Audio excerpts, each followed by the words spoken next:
اللہ تعالیٰ کے آپ سے یہ نہیں پوچھا جائے گا آپ کے باپ دادا کیسے نماز پڑھتے تھے، اللہ تعالیٰ کے یہاں یہ پوچھا جائے گا آپ کی نماز رسول کے طریقے کے مطابق تھی کہ نہیں تھی۔ السلام علیکم ورحمۃ اللہ، امید کرتا ہوں آپ سب خیریت سے ہوں گے۔ الحمدللہ میں بھی خیریت سے ہوں، آ گیا ہوں پھر سے ایک نئے ویڈیو میں۔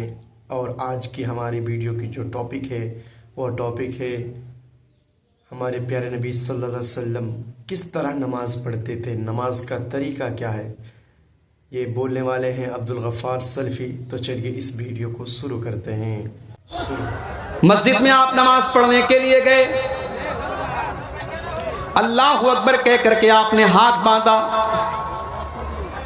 نماز آپ شروع کرنے جا رہے ہیں۔ اللہ کے نبی فرماتے ہیں سلو کما رأیتمونی اصلی، نماز ویسے پڑھو جیسے اپنے نبی کو تم نے نماز پڑھتے ہوئے دیکھا ہے۔ جیسا طریقہ نبی کا تھا نماز کا، ویسے ہی طریقے پر ہمیں نماز پڑھنی ہے۔ اللہ کے رسول جب نماز پڑھتے تھے سینے پر ہاتھ باندھتے تھے، سب سے پہلے دعائے ثنا پڑھتے تھے، اللہم باعث بینی پڑھتے تھے، اعوذ باللہ پڑھتے تھے، بسم اللہ پڑھتے تھے، سورہ فاتحہ پڑھتے تھے۔ آپ نے یہ بھی فرمایا بغیر سورہ فاتحہ کے کوئی نماز نہیں ہوتی۔ آپ نے یہ بھی فرمایا جو سورہ فاتحہ نہ پڑھے فہی خداج، اس کی نماز ادھوری ہے، ادھوری ہے، ادھوری ہے، اس کی نماز پوری نہیں ہے، اس کی نماز پوری نہیں ہے۔ اس کے بعد اللہ کے نبی کوئی اور سورت پڑھتے، پھر آپ رکوع میں جاتے اور رکوع میں جانے کے پہلے آپ رفع یدین کرتے، اپنے دونوں ہاتھوں کو اٹھاتے کندھے تک۔ رکوع میں جب آپ جاتے آپ کی پیٹھ اور آپ کا سر بالکل برابر ہوتا اور اطمینان سے آپ رکوع کرتے اور اپنے دونوں ہاتھوں سے اپنے گھٹنے کو مضبوطی سے پکڑ کر کے آپ رکوع کرتے۔ رکوع میں آپ نے بہت ساری دعائیں سکھائی ہیں، سب سے مشہور دعا ہے سبحان ربی العظیم۔ یہ دعا کم سے کم 3 بار پڑھنی چاہیے، اللہ کے رسول پڑھتے تھے۔ رکوع سے اٹھنے کے بعد آپ سیدھے کھڑے ہوتے، رفع یدین کرتے، اپنے ہاتھوں کو کندھے تک اٹھاتے، سمیع اللہ لمن حمیدہ کہتے، ربنا ولک الحمد حمدا کثیرا طیبا مبارکا فی پڑھتے، آپ اطمینان سے کھڑے رہتے۔ اس کے بعد آپ سجدہ کرتے اور سجدے میں جاتے وقت پہلے اپنے ہاتھوں کو زمین پر رکھتے، پھر اپنے گھٹنے کو بعد میں رکھتے۔ سجدے میں کم سے کم 7 چیزیں زمین کے اوپر اللہ کے پیارے نبی رکھتے تھے۔ اپنی پیشانی کو زمین پر رکھتے تھے، اپنی ناک کو زمین پر رکھتے تھے، پیشانی اور ناک دونوں کو ایک مانتے تھے آپ۔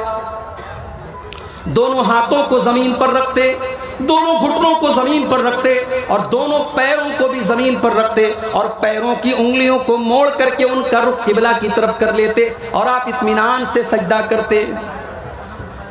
سجدے میں آپ نے کہنیوں کو زمین پر بچھانے سے منع کیا اور آپ نے فرمایا کتے کی طرح اپنے ہاتھوں کو سجدے میں زمین پر بچھا کر کے سجدہ نہ کرو۔ مرد کا بھی یہی طریقہ ہے، عورت کا بھی یہی طریقہ ہے۔ عورت بھی سجدہ ایسے ہی کرے گی جیسے مرد کرتا تھا۔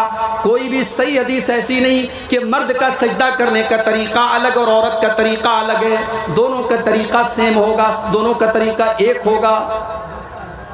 سجدے میں آپ الگ الگ دعائیں پڑھتے تھے، سبحان ربی الاعلیٰ بھی پڑھتے تھے، سبوح قدوس رب الملائکۃ بھی پڑھتے تھے، اور بھی دعائیں آپ پڑھتے تھے کم سے کم 3 بار۔ سجدے سے اٹھنے کے بعد اطمینان سے آپ بیٹھ جاتے تھے، اللہم اغفر لی ورحمنی واہدنی وعافنی وارزقنی، یہ دعا آپ پڑھتے تھے۔ پھر دوسرا سجدہ کرتے تھے۔ دوسرا سجدہ کرنے کے بعد اطمینان سے آپ بیٹھے رہتے تھے اور پھر اٹھ کر کے آپ دوسری رکعت کے لیے آپ اٹھتے تھے اور جیسے آپ نے پہلی رکعت پڑھی تھی آپ دوسری رکعت پڑھتے تھے۔ اگر وہ نماز 3 رکعت والی یا 4 رکعت والی ہوتی تھی، اللہ کے پیارے نبی 2 رکعت پڑھنے کے بعد التحیات پڑھتے تھے۔ اور التحیات میں جو حدیث سے جو چیزیں ثابت ہیں کہ التحیات کے شروع سے لے کر کے سلام پھیرنے تک آپ اپنی انگلی کو اٹھائے رہتے تھے۔ یہ ہمارے بہت سارے بھائیوں نے جو طریقہ بنا لیا ہے کہ اشہد اللہ کے اوپر اٹھاتے ہیں اور الا اللہ کے اوپر انگلی کو نیچے کر دیتے ہیں، معاف کیجئے یہ حدیث سے ثابت نہیں ہے۔